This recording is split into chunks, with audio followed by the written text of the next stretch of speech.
Bonjour à tous, c'est Caroline Bertou. Je suis heureuse de vous retrouver aujourd'hui pour un sujet qui me tient à cœur, un sujet qui est très important et j'espère que vous allez bien, que vous passez un beau week-end et que ce sujet vous parlera pour les personnes qui sont sur des parcours d'éveil, des chemins de couple sacré. J'avais vraiment envie de vous faire part de cette avancée de mon côté, où je travaille beaucoup en ce moment avec mes ancêtres notamment, sur les tics, les tocs, les problèmes entre guillemets comportementaux, euh, tout ce qui est addiction, tout ce qui est addiction dans le comportement. Et quand on a travaillé sur tout un tas de mémoires dans cette vie présente et qu'on n'arrive pas à se sortir de schémas, on va dire familiaux, avec des problématiques vraiment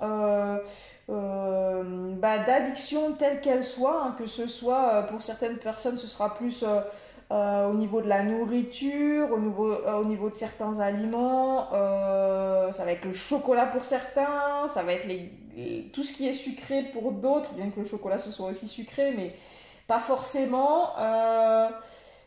Toutes les problématiques voilà, de nourriture où on calque un peu le comportement qu'avait un de nos parents, ou qui a, s'ils sont toujours de ce monde bien entendu.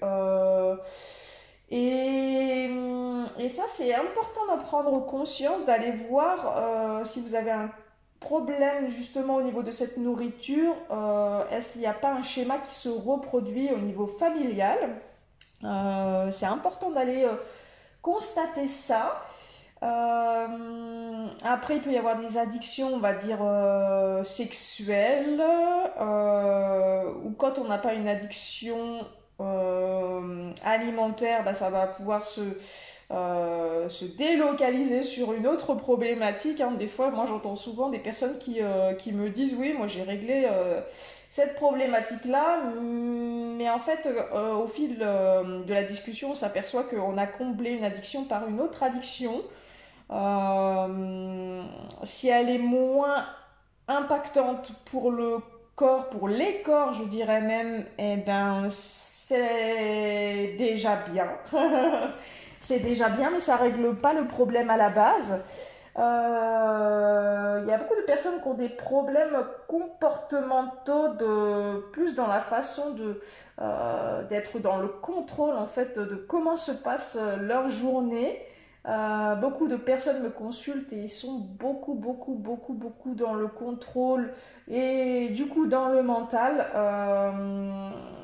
ce qui révèle encore une problématique d'ancrage. Donc pensez à vous ancrer aussi quand vous faites des soins, c'est important.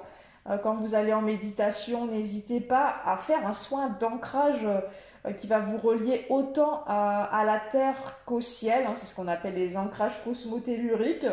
Pour les yin, ça va être vraiment l'énergie qui va descendre du cosmos, qui va redescendre à travers le chakra couronne, le troisième œil, la gorge, le cœur, le plexus, le sacré et le racine. Et pour les personnes qui sont plutôt yang, ce sera l'inverse. Vous allez du coup faire remonter l'énergie de la terre jusqu'au ciel. Voilà. Et quand l'énergie circule bien, ça fait des va-et-vient du ciel vers la terre et de la terre vers le ciel. Voilà, c'est hyper important. Il fallait que je le répète dans cette vidéo. Il suffit pas de faire pousser des racines sous ses pieds pour être ancré. Il faut que l'énergie passe à travers tout le corps. Je le répète et répète et répète et répète et répète. Mais c'est hyper important. Et voilà, j'avais envie de refaire un petit brief là-dessus aussi. Et il est important d'aller travailler une fois que vous avez débloqué toutes les mémoires ou toutes celles qui sont revenues à votre conscience. Il est important d'aller travailler avec vos ancêtres. Si vous avez une problématique qu'elle n'est toujours pas résolue, après avoir fait tout ce travail, il va être important d'aller aider vos ancêtres qu'il soit de ce monde ou plus de ce monde, ça ne change rien. Vous savez qu'on travaille dans l'énergétique, je le répète et répète et répète et répète encore, mais c'est important. Et on insiste aussi beaucoup, et les guides rigolent beaucoup.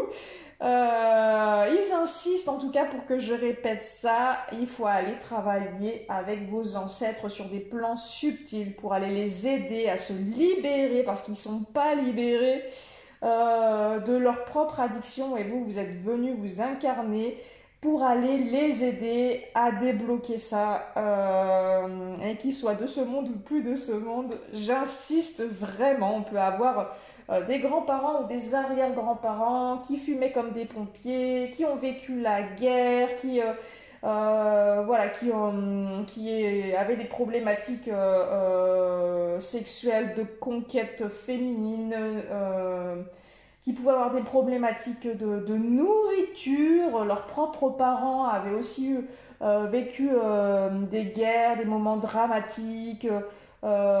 Et eux-mêmes ont comblé ce manque, ce vide qu'il y avait à l'intérieur d'eux par ces addictions, aussi variées soient-elles. Donc voilà, moi je propose des accompagnements pour travailler avec vos ancêtres pour aller les libérer, mais il faut vraiment que vous ayez déjà bien avancé sur vos propres libérations de mémoire. Ça va être des mémoires de la première fois où vous allez avoir fumé, de la première fois où vous allez avoir bu de l'alcool. Ça va être les circonstances, qu'est-ce qui vous a amené à aller vers cette addiction. Souvent c'est parce qu'on a envie d'appartenir à un groupe, qu'on a peur d'être seul, qu'on a peur de ne pas être aimé, voilà, on se sent en insécurité quand on est tout seul. Il y a certaines personnes qui supportent pas d'être seul et il va falloir aller travailler sur toutes ces problématiques là avant d'aller vraiment travailler avec les ancêtres. On peut le faire en simultané, on peut aller libérer en même temps que vous travaillez sur ces problématiques là. Ça c'est vraiment possible de le faire, mais dans tous les cas j'ai envie de vous dire, les ancêtres ils attendent que ça, qu'on les aide à se libérer. Et moi j'ai fait un gros travail avec mes ancêtres des deux lignées où il a fallu aller les aider à combler les vides vraiment des addictions. Et souvent quand on a libéré une addiction, moi j'ai beaucoup dialogué avec mes ancêtres et automatiquement ils allaient vers une autre addiction. Parce qu'ils connaissaient que ça et c'est important d'aller les aider parce que c'est pas si facile que ça, c'est aussi dur pour eux que pour nous.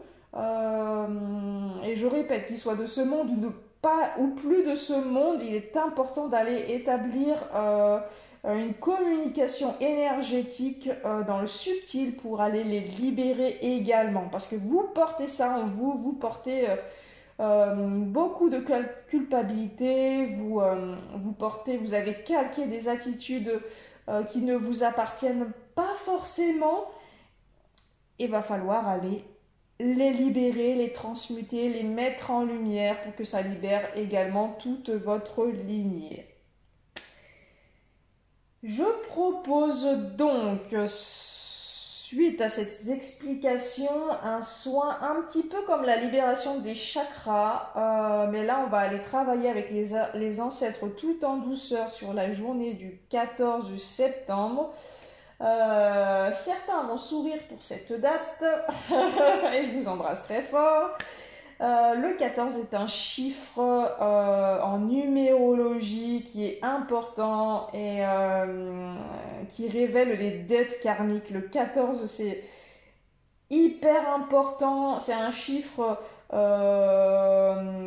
qu'il faut aller libérer aussi dans sa totalité, où il y a beaucoup de problématiques transgénérationnelles, de problématiques justement d'addiction, d'alcool, et ce sont des dettes aussi karmiques. Donc je vais les proposer là ces journées de libération de mémoire avec les ancêtres, libérer le karma, libérer les addictions, libérer tout comportement addictif, les tics, les tocs. Je vais les proposer tous les 14, donc 14 septembre, 14 octobre, 14 novembre, 14 décembre, sur la fin de l'année 2022, que je ne me trompe pas. Je vais les proposer tous les 14 pour aller libérer toutes ces dettes karmiques, toutes ces problématiques dont j'ai énuméré X fois pendant ce petit vocal. Voilà, si ça résonne en vous, ça fait plusieurs jours que les guides insistent pour que je fasse ce petit podcast sur les addictions, parce qu'on a besoin de se libérer de tout ça. Et en plus, quand on a toutes ces problématiques, et ben, ça veut dire qu'on a tout un tas de failles, qu'on chope tout un tas voilà, de choses pas très clean dans l'énergétique. On va capter les émotions négatives des autres personnes, on va devoir les transmuter à leur place. Tout un joyeux bordel, c'est ce que c'est ce que j'entends. Les guides sont très rigolos aujourd'hui. Donc voilà, et ce qui veut dire, si on a des grandes failles, ça veut dire aussi que on va subir probablement des attaques pour nous tester sur notre protection. Voilà pour aujourd'hui. Si ça vous parle, vous pourrez retrouver le descriptif du soin que je vais proposer le 14 septembre. Je vous rappelle que le 11 septembre, il y aura le soin de libération du chakra plexus solaire. Je vous ferai une petite vidéo podcast dans pas très longtemps. Je vous souhaite un très beau dimanche. Prenez soin de vous. Rigolez. Amusez-vous. La vie, c'est pas fait tout le temps pour avoir que des corvées. C'est aussi pour s'amuser, pour avoir la joie de vivre. Aujourd'hui, il fait beau. Allez vous promener, kiffez la life. Allez au cinéma. Faites tout ce que vous avez envie de faire. Et une belle rentrée à ceux qui vont faire la rentrée la semaine prochaine aussi. Je vous embrasse très fort. J'embrasse tout le monde et je vous dis à tout bientôt. Ciao, ciao!